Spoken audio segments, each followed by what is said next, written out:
My experience coming to America was very pleasant. My brother was already here. He was at a different university, but he helped me find an apartment and settle down.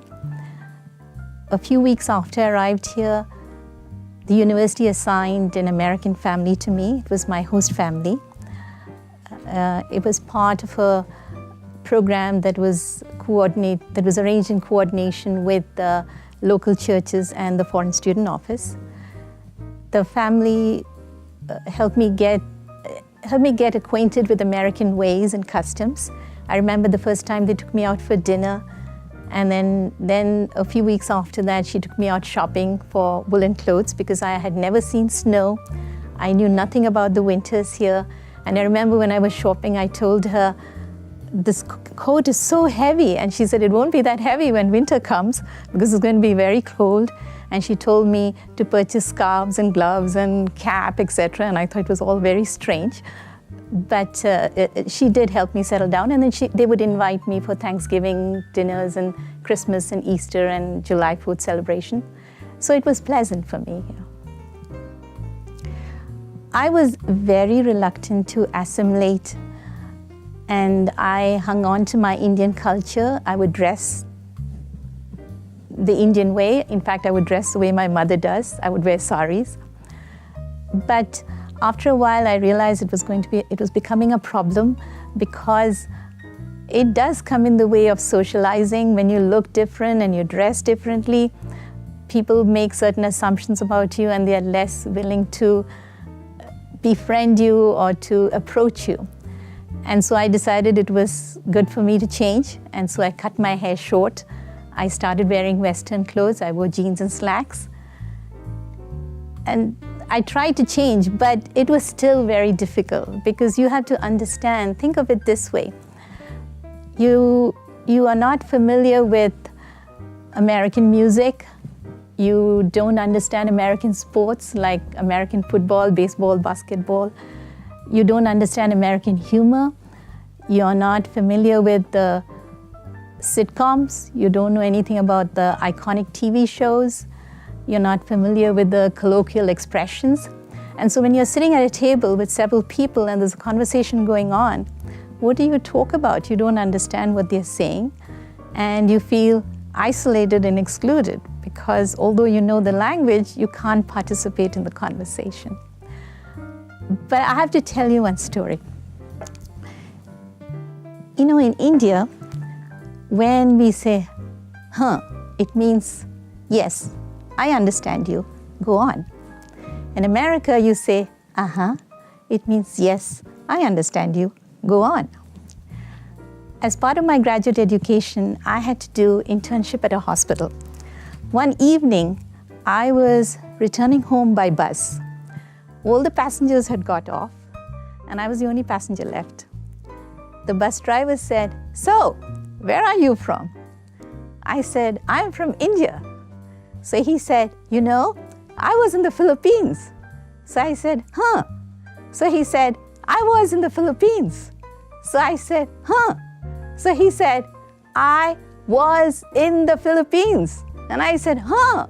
So he said, "I said I was in the Philippines." And I said, "Huh." And then he looked in the rearview mirror and he said, "It's hard to hear me there at the back." And then I realized what was going on. And from that point onwards, I started saying yes. But you know, I have to admire that bus driver for trying to find a common ground where we can have a conversation. So I still think of that about the bus driver. People think I can't speak in English. In fact, I will tell you an incident.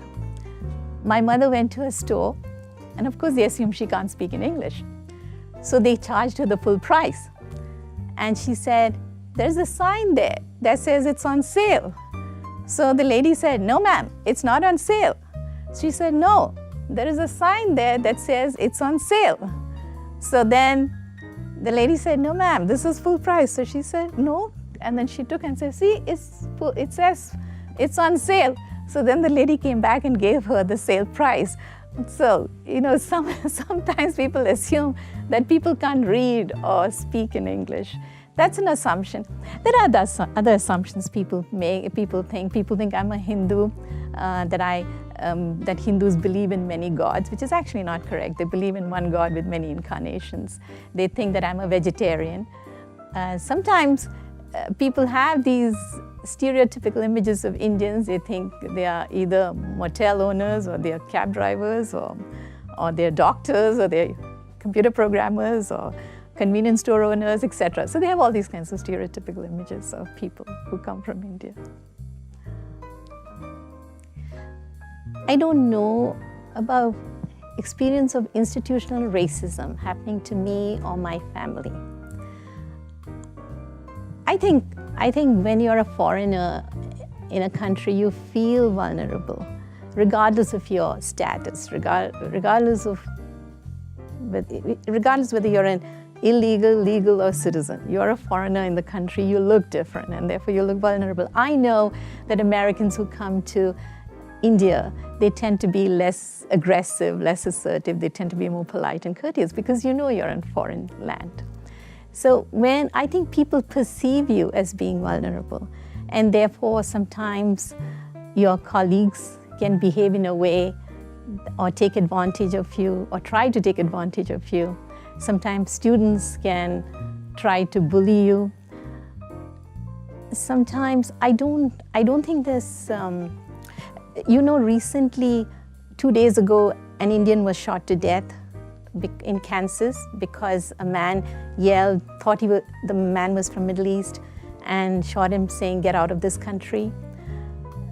A couple of years ago, a grandfather who had come to visit his grandchild, he was walking down the sidewalk, and the houses here look different from the houses in India. So he would stand and look at the garage and the house, and then he would take a few steps further and then look at other houses. Somebody called in and said, a black stranger is looking very suspicious here. The police came. He couldn't speak in English. He pointed to his son's house, but that didn't seem to matter. They twisted his arm, slammed him on the ground, and eventually he's partially paralyzed from the experience. So I think, and also, I don't know if this is institutional racism, but I've noticed that this doesn't happen in Grace, and maybe it could be because of the infusion of multi-ethnic philosophy. But in some churches, the first time you go, they're very friendly, they're very welcoming, and they talk to you and they ask you questions. Subsequent visits, they are not as friendly, and you feel isolated. And the same instant I told you earlier about being lonely even in a crowd, you begin to feel that way. And I sometimes wonder, would it have been different if the person is of European origin? Would they be friendlier? It's hard to say. It's very difficult to say that. But those are some examples I could think of institutional racism. I think having a theological foundation changes our attitude towards people from different cultures. It changes our reaction to them. We are less likely to see them as being weird, their reactions, their behaviors. We are likely to be more comfortable around them, and therefore we are more likely to befriend them. And I think it makes an immense amount of difference. In fact, I feel one of the reasons our church is so friendly and so welcoming is because of this emphasis on multi-ethnic philosophy. And I've noticed, for example, in some churches, they will, in order to overcome this problem, they assign you a family, but that's all the encounter you have with the family. But here in Grace, I have experienced that it's not just one family. Many families are persistent in befriending you, and I think that's one of the advantages of having this kind of a philosophy or theology being emphasized. In Hindi, मेरा नाम लीला है और अब तुम्हें मेरे बारे में थोड़ा ज़्यादा पता है. And in Malayalam, ഞാൻ ലീലായ ഇപ്പം നിങ്ങൾക്ക് എന്നെപ്പറ്റി ഇച്ചിരി കൂടുതൽ അറിയാം. I'm Leela Thomas, and now you know a little bit more about me.